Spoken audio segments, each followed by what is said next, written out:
Queridos amigos, muchísimas gracias por recibirnos en sus hogares a esta hora del día.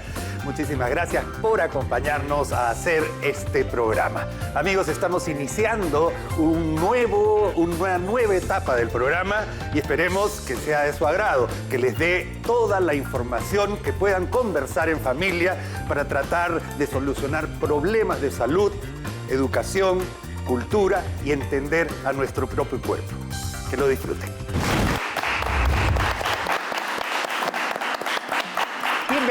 Bienvenidos Perú. Muchísimas gracias por estar con nosotros y acompañarnos en nuestro consultorio de nutrición.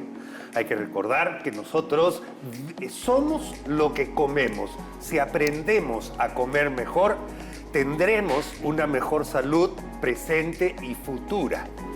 Y parte de este mensaje que queremos llegar es que somos un país que no consume la cantidad de proteínas y de lácteos necesarios para estar en un nivel óptimo de salud a futuro, sobre todo, en especial, nuestros niños.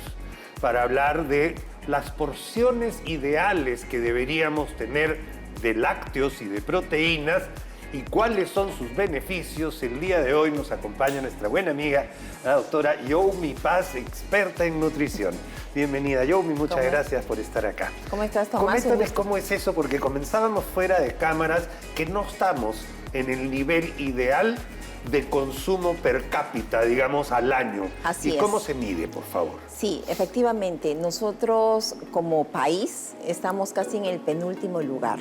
Nuestro consumo de la leche es básicamente baja comparado con otros países de Latinoamérica, ¿no? Entonces estamos hablando de un consumo de 87 litros per cápita por persona por año, ¿no? Entonces nosotros tenemos que lograr incentivar el consumo de los lácteos porque definitivamente es uno de los alimentos más completos, como tú bien lo referiste, por su aporte de proteínas principalmente, que son proteínas de alta calidad, ¿no? Entonces ahí hablamos de la caseína, hablamos del suero lácteo, que es muy importante para justamente mantener esa masa muscular. Estamos hablando también de otras vitaminas y minerales, como el caso del calcio, ¿no? Por el cual se caracteriza también a los lácteos. El aporte de calcio es muy importante que provenga de fuentes naturales, especialmente de los lácteos, porque la absorción es distinta, Tomás. Es distinta comparando de repente con el calcio de un ajonjolí. O de las lentejas. O de las lentejas, ¿no? El nivel de absorción es mayor. Estamos hablando casi de un 30%.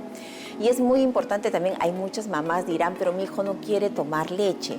Hay también muchas alternativas para que podamos dar a nuestros hijos este alimento que tiene todos los nutrientes necesarios para que podamos cubrir las necesidades y tener de repente un mejor crecimiento y desarrollo, ¿no? Entonces podemos consumir yogur, ¿no? Que me va a aportar, si es que ponemos en 200, llamémoslo una taza, ¿no? Que aproximadamente me da 200 centímetros cúbicos. Entonces estoy consumiendo alrededor de 5 a 6 gramos de proteína. Igual me da una taza de leche, en promedio entre 5 a 6 gramos de proteína. Una tajada de queso, que es 30 gramos, ¿no? Entonces, como están viendo justamente en la imagen, son 30 gramos, que a veces yo digo como una cajita de fósforo que esté, pues... Ajá. Esa es la porción de una tajada, una cajita de fósforo, vamos a decir. Así es, ¿no? Que me da 30 gramos y que me va a dar también esos 5 o 6 gramos de proteína.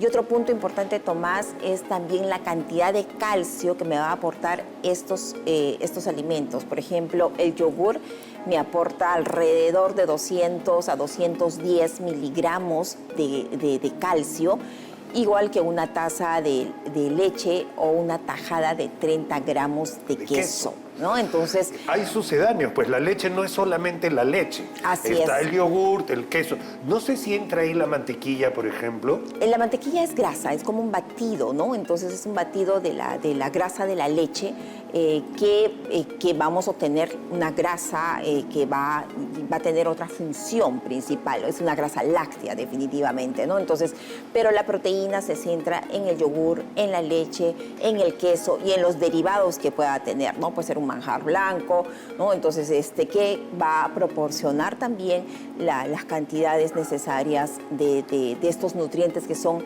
principales, los diferenciadores, diría yo, de los demás alimentos en temas de absorción, ¿no? Entonces... De acuerdo, y no solo eso, sino que además tenemos fortificadores. Claro. Porque hay leche más extra vitamina D, leche más extra hierro, leche más otra cosa. Entonces ahí el aporte también aumenta significativamente de nutrientes esenciales. Por supuesto que sí. La leche es uno de los vehículos más adecuados para poder fortificar, ¿no? Entonces, y tú tocaste un tema muy importante y es característico sobre la vitamina D, ¿no? Entonces, un vaso de leche está cubriendo casi el 30% de las recomendaciones diarias de la vitamina D. Y no sé si te ha pasado a ti, Tomás, pero yo cuando pido algunos análisis o reviso algunos pacientes, hoy en día la mayoría de los peruanos tenemos deficiencia de vitamina D. Y eso está clarísimo. O sea, no tenemos los hábitos de poder consumir por lo menos un lácteo al día, ¿no? Entonces, lo ideal es consumir entre 3 a 2 porciones mínimo por día de lácteos para que tú puedas cubrir el requerimiento de vitamina D. Normal, o sea, ese es lo normal, no es para estar normal. Exactamente. Ni muy sobre, no, ni falta de. Así es. Y hay que consumir al menos 2 productos, ya sea en la mañana, en la tarde o en la noche, que tengan al menos 200 ml de leche o 60 gramos. 30. Como una cajita de fósforo. Como una cajita de fósforos de queso para Así cubrir el 30% nada más de vitamina D. Así es, ¿no? Entonces, y otra característica importante también es que siempre estos productos van a depender de cada necesidad. Por decir, hay personas que pueden no tolerar fácilmente la lactosa, ¿no? Entonces, ya hay en el mercado también productos sin lactosa, pero recordemos que hay que hacernos primero un diagnóstico si realmente tenemos el problema de intolerancia a la lactosa, porque la lactosa no es mala, ¿no? La lactosa es el azúcar propio de la leche que va a ayudar incluso a absorber más el calcio, ¿no? Tiene una función importante no solamente para fijar el calcio, sino también te sirve como un prebiótico, ¿no? Que es otro punto importante, por lo cual no debemos descartar de nuestra alimentación una leche entera.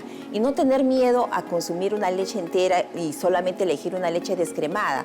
Va a depender por eso de la necesidad. La leche entera es importante porque tiene la grasa que ayuda a fijar vitaminas que justamente necesitan de la grasa. Vitaminas liposolubles como la D, la vitamina K2, ¿no? Que se ha estudiado bastante, que tiene una acción importante en la fijación de calcio. Claro, nosotros, amigos, tenemos las vitaminas que son hidrosolubles, que se disuelven en agua, es decir, incluso el exceso lo eliminamos a través de la orina. Pero las vitaminas liposolubles que se disuelven en grasita A, D, E y K. ADEC. Recuérdelo bien, porque es pregunta de ingreso a todas las universidades. Pero la verdad es A, D, E, K. Incluso se pueden almacenar en nuestro cuerpo como una buena reserva porque son vitaminas que necesitamos para producir y hacer otras funciones del cuerpo que nos pueden ayudar muchísimo. Entre una de ellas, a fijar el calcio en los huesos. Hay que recordar, Yomi, que a partir de los 35 años le vamos diciendo poco a poco adiós a nuestro calcio. Así es, ¿no? Y por eso que es importante consumir los lácteos para tener una buena reserva, ¿no? Entonces, especialmente en la etapa de la niñez y de la adolescencia, ¿no? Es como que ahorrar, hay que ahorrar. Claro, guarda pan para mayo, ¿no? Así es. Y otra cosa importante, Tomás, es el requerimiento de calcio es aproximadamente entre 1000 a 1200 a 300 miligramos. Va a depender si la mujer está en gestación, ¿no? Entonces, o de repente tenemos una etapa de lactancia. Pero, ¿cómo poder cubrir, ¿no? Entonces, ¿por qué somos un país con deficiencia? Porque nosotros, para que yo pueda cubrir el requerimiento de estos 1000 miligramos de calcio, yo necesito consumir entre 180 litros per cápita por año. Y consumimos 87. 87. O sea, un tercio. Casi 30, ¿no? Hay una brecha de casi 33 litros más aproximadamente por persona que nos faltaría consumir, ¿no? Entonces, por eso que es muy importante que nosotros, como profesionales de la salud, incentivemos el consumo de los lácteos, de la marca que fuera. Lo importante es que consuman leche, queso, yogur. Y mira, y tenemos acá la posibilidad, cada región se caracteriza por su queso. Así es. ¿No es cierto? El queso de Arequipa no es igual al queso de Huancavelica o al queso de Huancayo o al queso de Tarma o al queso de Cajamarca. Entonces, y es una buena costumbre el consumo de queso pasteurizado.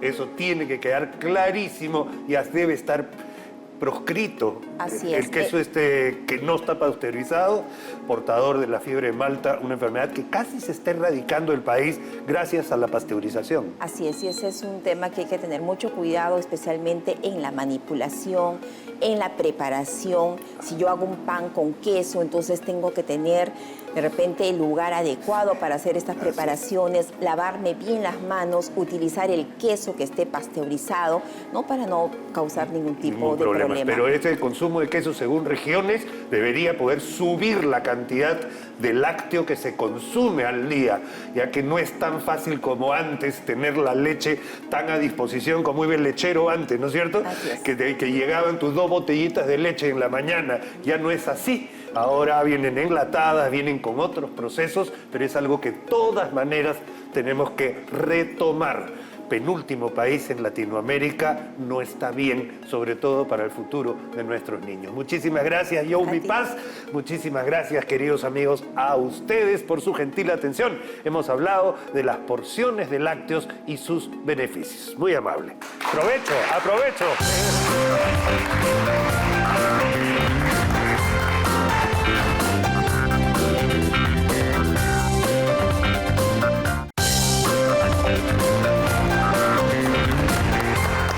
Bienvenido Perú, muchísimas gracias queridos amigos de todo el país.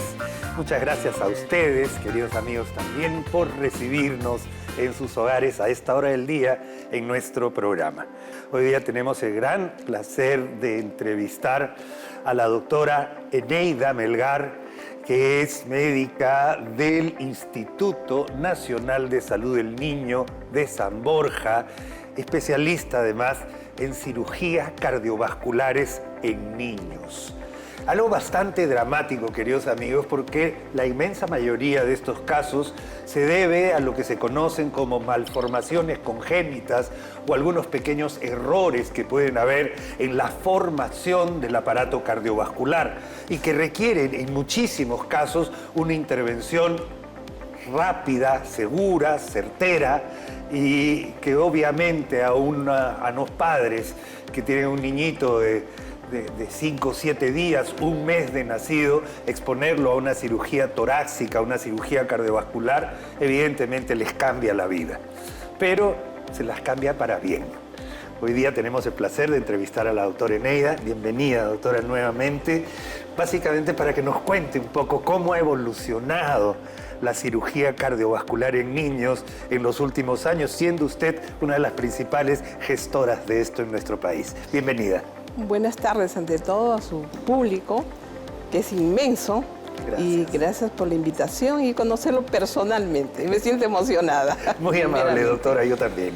Mire, pues la historia de la cardiocirugía en el mundo, como comenzamos, ha evolucionado a través del tiempo por la evolución en más intensidad en lo que es la tecnología. Pero en el Perú ha sido diferente. Cuando a un nivel de atención del niño con cardiopatía ya en el mundo, pues ya se había visto la importancia, la necesidad de atender al niño, al recién nacido. Pero en el año 83, que inicia mi actividad cardioquirúrgica en el Instituto de Salud de Niños Breña, la realidad era otra, pero por múltiples factores. Factores básicamente económicos, la infraestructura no estaba adecuada para atender a los niños, el equipamiento igualmente y los recursos humanos. Usted sabe que antes de los 90 la mayoría de las especialidades pues salían con experiencia en la atención de adultos. Por ejemplo, los cirujanos tórax y cardiovascular habíamos sido entrenados en nuestra residencia en la atención de adultos. Los cardiólogos igual, y así la mayoría de especialidades, y a través del tiempo que existe ya la subespecialidad. Entonces han sido estos factores fundamentales que el año 83 encuentro pues el manejo del niño con cardiopatía todavía con problemas, a diferencia de otros países del mundo y los países muy cercanos al nuestro, como son Argentina, Chile, Brasil, estaban en un nivel mucho mayor del que ahora sí. Ahora ya estamos a la par. Estamos casi a la par. Casi a la par. Estamos Doctora, trabajando a la excelencia. Me comentaba también que antes se esperaba a veces hasta los 5 o 6 años para operar a un niñito que tenía una cardiopatía congénita más o menos severa, incluso hasta se iba debilitando con el tiempo por no poder recurrir a una cirugía temprana. Efectivamente, así era. Los niños, para ir a una cirugía cardiovascular, se llama cielo abierto, o cirugía con circulación extracorpórea, donde el corazoncito tiene que parar para que luego una máquina corazón-pulmón garantice el funcionamiento del resto del sistema. Y pues en esos tiempos, lamentablemente, había que esperar que el bebé, el niño, tenga más de 5 kilos, ¿no? Igualmente, o tengan 1 año, 2 años, 3 años, dependiendo del tipo de cardiopatía. Estas cardiopatías, pues hay de leve, mediana y gran complejidad. De manera que se operaban los de leve y mediana complejidad y lamentablemente esa es nuestra realidad. Los de complejidad alta son los que requieren el tratamiento apenas nacen, ¿no? Hay cardiopatías como la transposición de grandes vasos. En los primeros 20 días hay que resolver el problema, hay que corregirlo, ¿sí? Y otras cardiopatías de leve y mediana complejidad pueden esperar, ¿no? Pero eso lo va a llevar a lo que en esta espera podría afectar el aparato respiratorio. Los niños terminan en hipertensión pulmonar, especialmente esas cardiopatías de leve y mediana complejidad, que son el 60%, y ese 30% son cardiopatías complejas. Este 60% está la persistencia del conducto arterioso, claro, la comunicación interauricular y la comunicación interventricular. Estas también requieren una atención oportuna para evitar la hipertensión pulmonar, evitar la desnutrición y evitar la anemia. Un niñito con una cardiopatía congénita, un bebito azul, por ejemplo, que se le llama así. ¿Por qué? Porque el niñito tiene labios moraditos casi desde que nace, pero tiene hasta problemas de succión. O sea, se cansa cuando succiona, entonces no se alimenta, se desnutre y al final termina siendo un paciente más debilitado que haberlo operado inmediatamente. Y esas cosas van pasando, ¿no es cierto? Sí, sí, eso ocurre justamente en nuestro Perú, ¿no? Porque las cardiopatías deben ser detectadas oportunamente antes de presentar estas comorbilidades que luego complican las cirugías. Efectivamente, el niño azul está dentro del grupo del 30% de cardiopatías complejas, porque en el Perú, por nuestra natalidad, son alrededor de 600.000 niños vivos en el Perú, el 8 al 10% son portadores de cardiopatías congénitas. Estas cardiopatías congénitas, como bien lo dijo ya, es una anomalía en la estructura del corazón. Al formarse el bebé, ha formado defectos. Hay errores. Así, errores. Errores, ¿no es cierto? No se cierra algo que se debió cerrar. Exactamente. O permanece abierto un conducto que en la etapa fetal debe estar abierto, pero al nacimiento se debería cerrar. Se debería cerrar. Y no se cierra. Exacto. Y como hacía referencia a los niños azules, estas son las cardiopatías más complejas, ese 30%, y es fácil la detección oportuna porque la madre o la familia o los síntomas que usted acaba de mencionar, pues los va a llevar de emergencia rápidamente a un hospital o a un centro de salud. Allí es donde nuestros médicos, enfermeras, personal de salud del primer y segundo nivel de atención tienen que tenerlo acá. Tienen que tenerlo listo, sí, como diagnóstico. Porque, doctora, lo más frecuente, además, en una consulta de una mamita primeriza, vamos a decir, es: mi bebito no come, no quiere tomar leche. Sí. Pasan 2, 3 días, no quiere tomar. Vas corriendo al centro de salud. Por supuesto. Y después se le descubre que el bebito se cansa cuando está succionando. ¿Sí? Y ese cansancio tiene que verse a algo. Se le hace su radiografía de pulmones, se le hace su ecocardiografía, ¡pac! Sí. Se detecta. Así es. Y de ahí ahora, en este momento, gracias a la tecnología, a la ciencia y a la preparación de nuestros médicos, estas cirugías ya se hacen inmediatamente. Eso es algo, hasta incluso, queridos amigos, intraútero.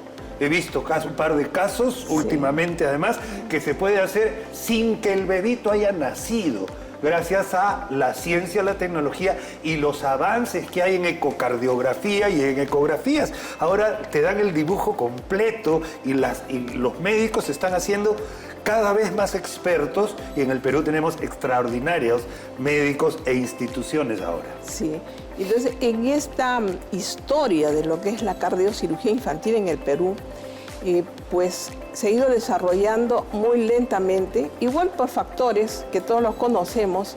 Sin embargo, han pasado años donde el equipo cardioquirúrgico que trabajamos en el Hospital del Niño Breña, pasamos al Instituto Nacional de Salud del Niño San Borja el año 2013. Ya fue un equipo que previamente a los años nos habíamos preparado, pero es una preparación sui generis. Le había comentado que la mayoría éramos especializados en adultos, más no en niños. Entonces, bueno, en aquella vez era jefa, dije, aquí se tiene que armar una estrategia de manera que haya un desarrollo en la capacitación de nuestros recursos humanos, tengamos insumos sin depender del presupuesto del Ministerio de Salud y mejorar nuestra infraestructura y equipamiento. Y es así que se trabajó durante estos años con misiones extranjeras. Yo tenía 3 a 4 o 5 misiones extranjeras. Había un comentario que yo lo escuchaba en el ascensor de algunos colegas de otras especialidades. Cuando llegaba una misión extranjera decía, pero estos cirujanos hasta ahora no aprenden. No, pero mi estrategia no era solamente capacitarnos permanentemente, sino que nos llevaban los insumos que no teníamos esa oportunidad de comprar directamente, porque la economía pues en el Perú estaba muy afectada. Le estoy hablando de los años 80, 90, al 2000.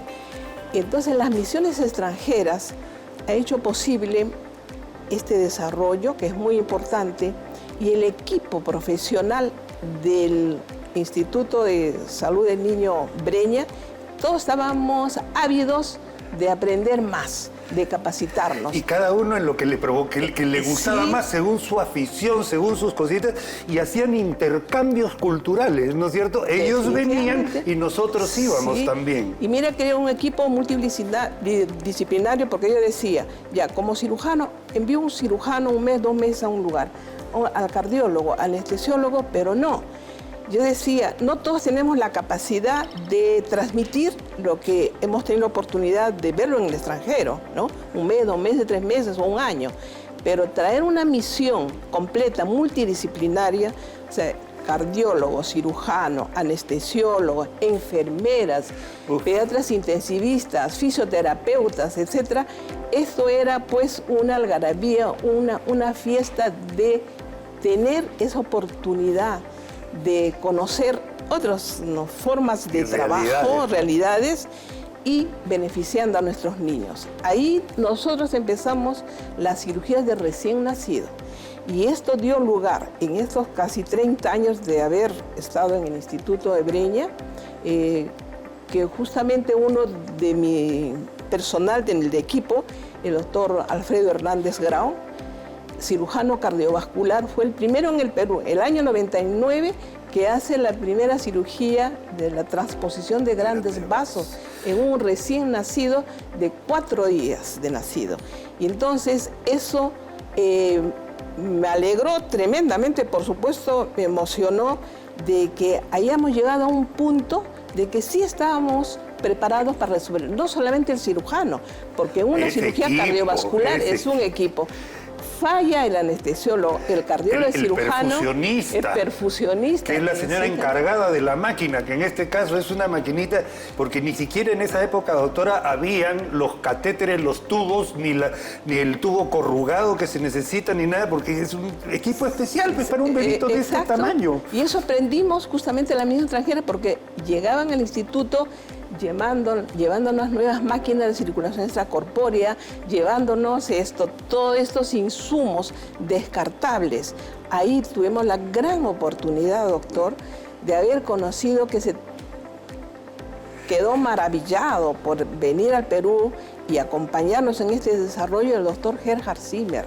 Es un médico alemán que lo conocí en un congreso internacional de la Sociedad Torácica y Cardiovascular, y aún no habíamos estado realizando la transposición de grandes vasos. Me acerqué, le conversé, porque le escuché, él todavía en ese tiempo estaba muy joven, justamente el tema del manejo de este tipo de cardiopatía. Él de inmediato fue al instituto, él no sabía si teníamos la máquina adecuada, los sistemas adecuados, me dijo, me programa, porque justo tenía una transposición, e hizo la cirugía. Entonces nosotros decíamos, pero sí, entonces ya tenemos todo lo necesario y podemos empezar. El doctor nos acompañó desde el año 96, 98 hasta el 2022, incluso en San Borja, y lamentablemente falleció el doctor. Era alemán, el cirujano más destacado en Europa. Un ángel que vino de otro país. Y le decían justamente el ángel de los niños azules, porque con él justamente iniciamos esta actividad tan compleja como es la cardiocirugía infantil en el Perú. Y solo para terminar, mire, hemos llegado a ese nivel. Ahora estamos trabajando en San Borja ya 12 años con el personal capacitado en nuestro instituto, personal joven que está resolviendo el problema de recién nacido, las cardiopatías más complejas. Pero mire, a través del tiempo no sería posible hacer realidad si no tenemos el apoyo de la gestión. En esto yo tengo que saludar y agradecer a la doctora Zulema Tomás desde el 2015, que ella se hace cargo de la gestión. Como conocía el trabajo, porque ella es también anestesióloga cardiovascular, sí. Ella sabe lo que significa. La conocí en el Hospital María Auxiliadora, claro que sí. Mire, y el apoyo constante. En este momento, doctor, el Instituto Nacional de Salud de Niños San Borja se ha convertido en el lugar de referencia a nivel nacional. Estamos liderando esto del Ministerio de Salud, y lo más interesante del 2023, esta fecha, estamos descentralizando la cardiocirugía en el Perú. Una maravilla, doctora, porque va a llegar esto, y a través de la telemedicina y a través de otras formas como las tecnologías de la información, que pueden mandarse exámenes, estudios a través de las redes sociales, a través de esto se genera todo un movimiento que hace que gente se prepare en el instituto con profesores que ya lo saben y que puedan llevar sus recursos recursos, sus estudios, su conocimiento a todos los rincones de nuestro país, a donde llegamos con esta señal y este programa. Muchas gracias, queridos amigos. Un abrazo fuerte, doctora Eneida Melgar. Primero, felicitaciones por este trabajo que ya tiene más de 30 años y que la verdad es que ve sus frutos al día de hoy, gracias a la perseverancia y al interés que cada doctor y cada persona que trabaja muestra en su institución. Le agradezco nuevamente, estoy muy contento de haber tenido esta charla con usted. Gracias, felicitaciones nuevamente, queridos amigos, con ustedes continuamos enseguida.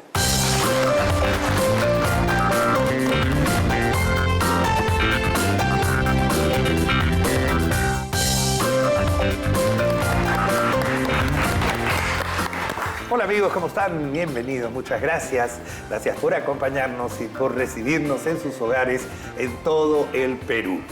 Estamos entrando a nuestra consulta con el médico nefrólogo. No es común que usted vaya directamente a ver a un nefrólogo, así que espero que se pueda aprovechar esta conversación para poder ir enterándonos de ciertos problemas que padecen nuestros riñones. El médico nefrólogo es el médico que estudia, cuida nuestros riñones y la función renal. Hoy día además vamos a hablar de un síndrome específico, un síndrome que llama mucho la atención al médico nefrólogo porque nos hace perder proteínas. Nosotros no somos agua, somos como una especie de gel, una gelatina. Cuando nos volvemos muy líquidos, podemos perder mayor cantidad de agua que lo normal o retener más agua de lo normal. El síndrome nefrótico es una entidad, una enfermedad que el mismo paciente se puede dar cuenta que algo está pasando cuando se mira al espejo en la mañana. Usted está normal, se acuesta, se levanta, se mira al espejo y se ve con unas ojeras hinchadas, el cuello un poco hinchado, y se va a poner un zapato y no le entra. Pero ¿cómo? Si hace 2 días me lo puse y no me pasó nada. ¿Por qué está hinchado el pie? ¿Por qué están hinchados mis ojos? ¿Por qué está hinchado el cuello? Es muy posible que usted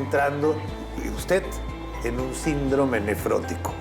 Y para que nos lo explique mucho más claramente que lo que puedo explicarlo yo, tenemos la consulta con el especialista. Consulta con el nefrólogo, doctor Juan Yuncor, del Hospital 2 de Mayo. Bienvenido, Juan. Muchas gracias, doctor Yuncor, por estar acá. Muchas gracias, doctor, por la invitación. Explíqueme un poquito, porque no creo que lo he podido explicar muy bien. O sea, ¿cómo podemos retener líquido porque somos más acuosos, ¿no? O sea, hay un término de presión oncótica, nosotros necesitamos, que es difícil de explicar. ¿Me puede ayudar? Claro que sí.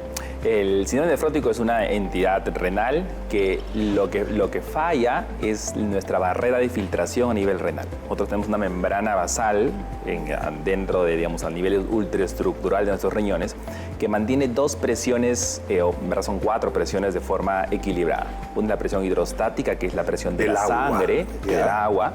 La presión oncótica, que tenemos también en la sangre, porque nuestra sangre tiene proteínas. Tiene proteínas, la albúmina sobre todo, ¿no es cierto? La proteína principal. Claro. Y tenemos, pasando esta barrera de filtración. Perdón, la albúmina como la clara de huevo, ¿no es cierto? O sea, no es agua, pero es un líquido que tiene más consistencia. En cambio, el agua no tiene tanta consistencia. Entonces, esas presiones se equiparan. Exactamente. Ya.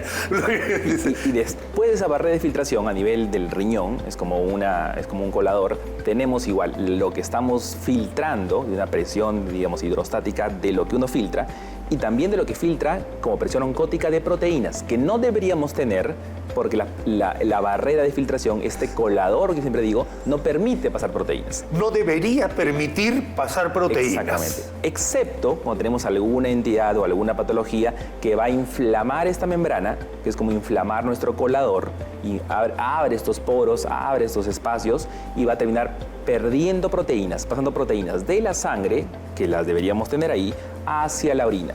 esta pérdida de proteínas se conoce como un síndrome nefrótico, y esta pérdida de proteínas hace que al final podamos ver orina con espuma, que es pérdida de proteínas. Pérdida de proteínas. Cuando uno bate una clara de huevo, ¿qué es lo que sucede? Sale espuma.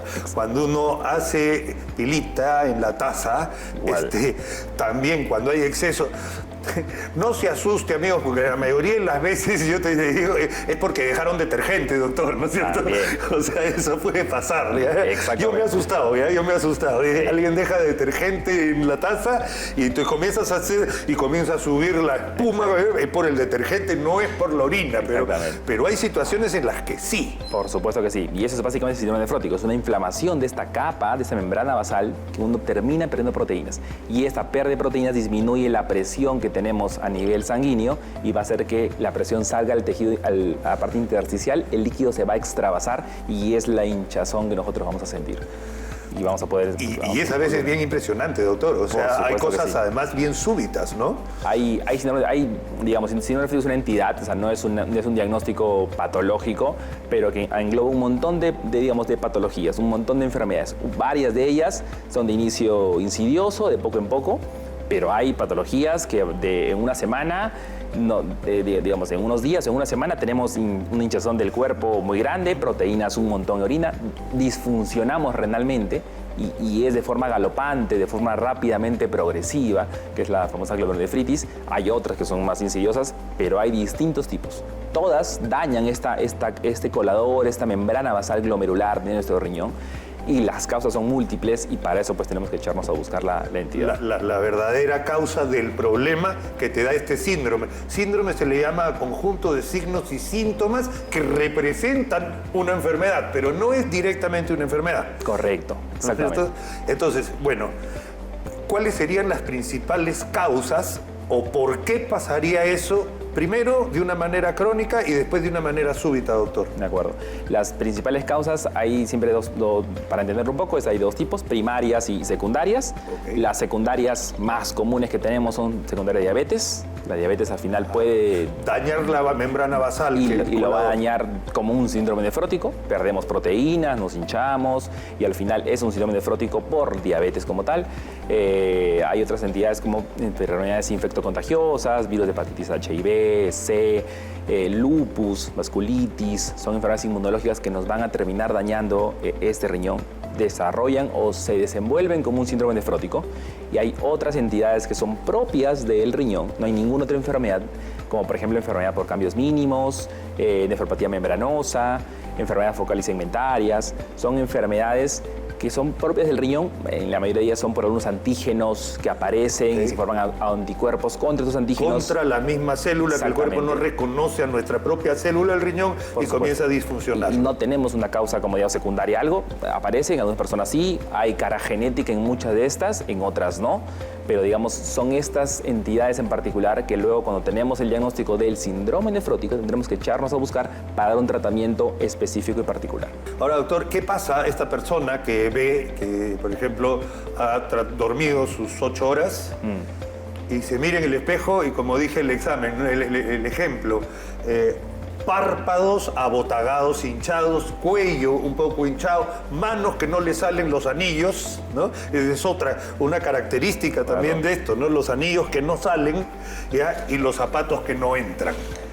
Ya, ok, ¿qué tiene que hacer? ¿Ir a una emergencia? ¿Ir a pedir unos ciertos exámenes para que le puedan...? Sí o sí, ¿Cómo es el camino? Sí o sí requiere evaluación médica, sí o sí requiere evaluación por nefrología, para uno descartar y ver por lo más probable que es un síndrome nefrótico, pérdida de proteínas, disfunción renal o no. En muchos de esos pacientes, por la retención de líquidos, tenemos hipertensión. Entonces, lo que tenemos que hacer es, si tenemos hipertensión, dar fármacos que bajan la presión, dar antihipertensivos, que también van a servir como protectores renales. O sea, IECAS, Vara2, son fármacos que tenemos que dar para controlar la presión, para control del riñón y dar diuréticos de todos modos para tratar de deshinchar, hacer orinar más, eliminar más agua y con eso poder mejorar síntomas, mientras hacemos el resto de exámenes para comprobar cuántas proteínas perdemos al día, para comprobar alguna otra enfermedad que se pueda estar presentando en combinación y darle un tratamiento más específico. Primero es un tratamiento de soporte, de sostén, que incluye antihipertensivos, que incluye diuréticos, y luego un tratamiento mucho más dirigido hacia la causa de la enfermedad. Exactamente. Ok, amigos, miren, El síndrome nefrótico es básicamente reconocible, fundamentalmente por la pérdida de proteínas por orina. Si usted nota que últimamente existe un cambio en la forma de cómo se comporta la orina al momento de miccionar, eso asociado a una hinchazón que ha ido aumentando poco a poco en el tiempo, que casi hasta puede no reconocerse en las mañanas, sobre todo porque esto además es en las mañanas, cosa que normalmente no es así, ¿no es cierto? Normalmente a uno se le hinchan los pies ya cuando ya avanzó el día, ¿no? Y ya ha estado mucho tiempo parado, etcétera. Pero esta vez amaneces hinchado. Algo está pasando, hay que tomar cartas en el asunto. Por supuesto que sí, de eso se trata, o sea, de reconocerlo a tiempo, poder tratarlo a tiempo y con eso buscar una recuperabilidad, porque en la mayoría de estos casos son recuperables. Eso es lo que quería también decir. La mayoría de estos síndromes, encontrando la causa, se puede recuperar el riñón. No es lo mismo cuando se daña el glomérulo, pues. No, acá hay una inflamación reversible. Y eso es bueno, pero hay que descubrirlo a tiempo. Muchísimas gracias al doctor Juan Yuncor. Muchísimas gracias a nuestros amigos del Hospital 2 de Mayo. Desde aquí un cariñoso saludo y muchísimas gracias a ustedes.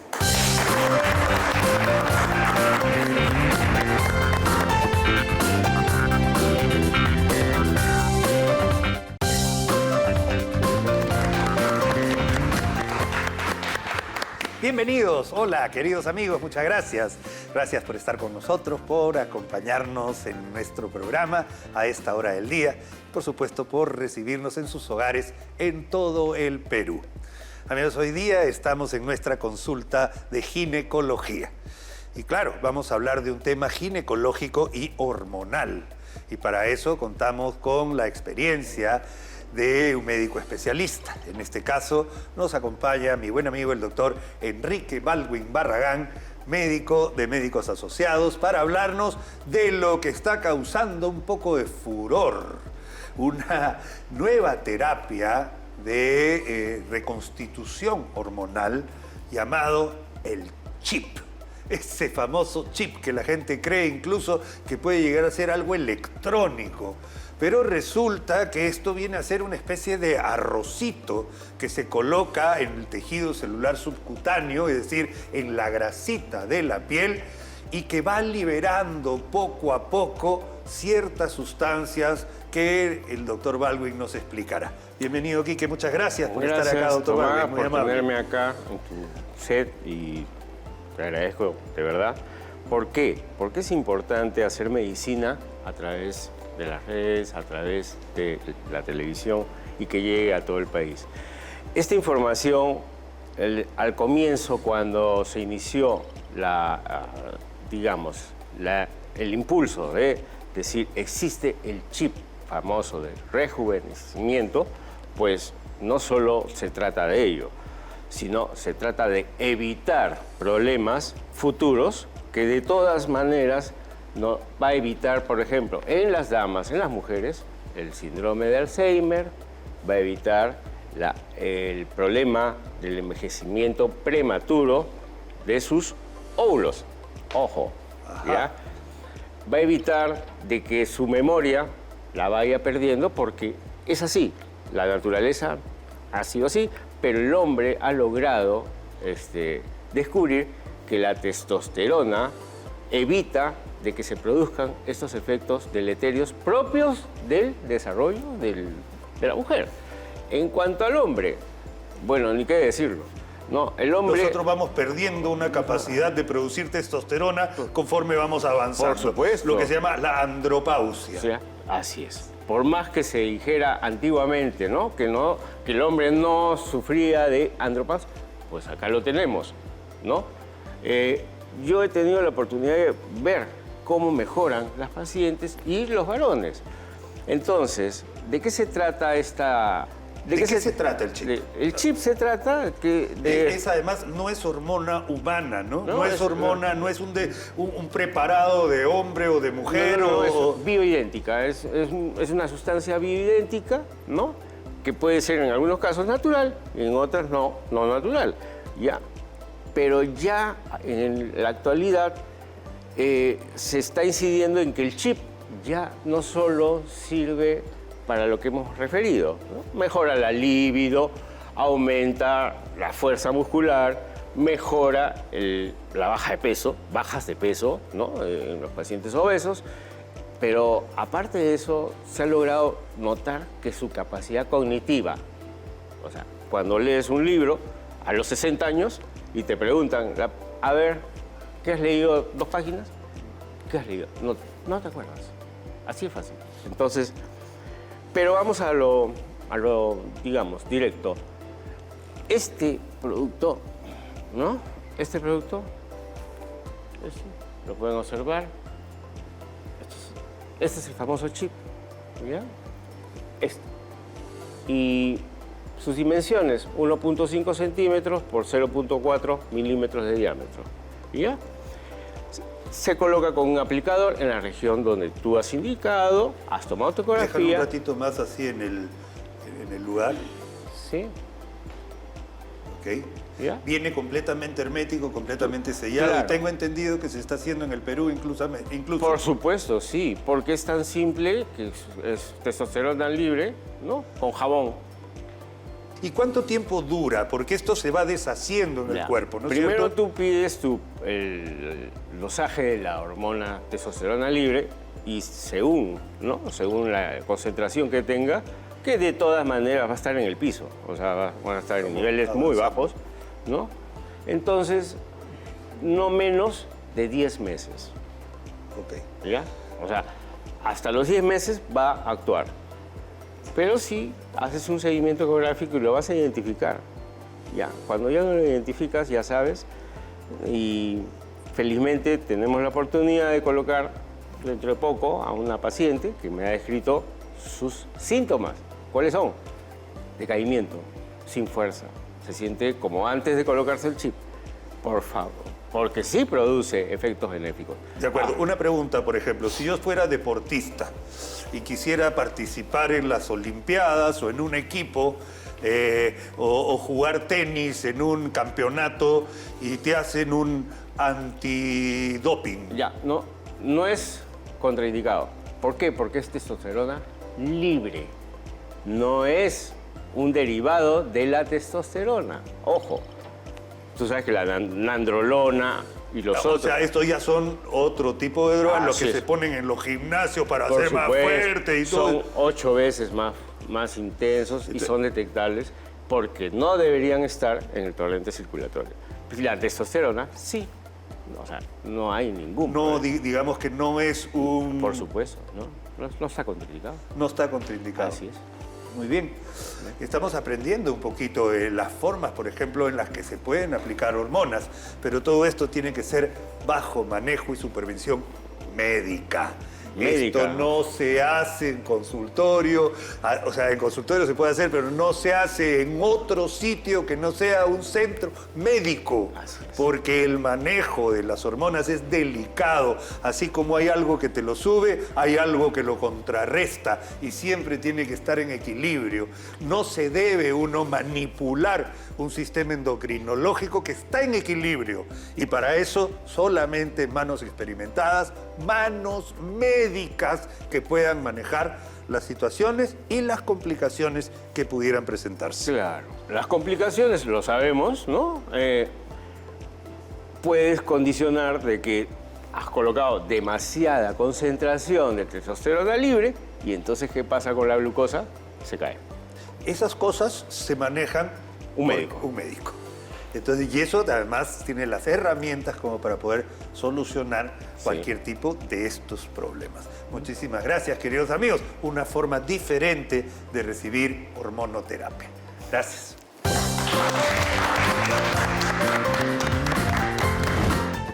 Muchísimas gracias, amigos, por habernos acompañado el día de hoy.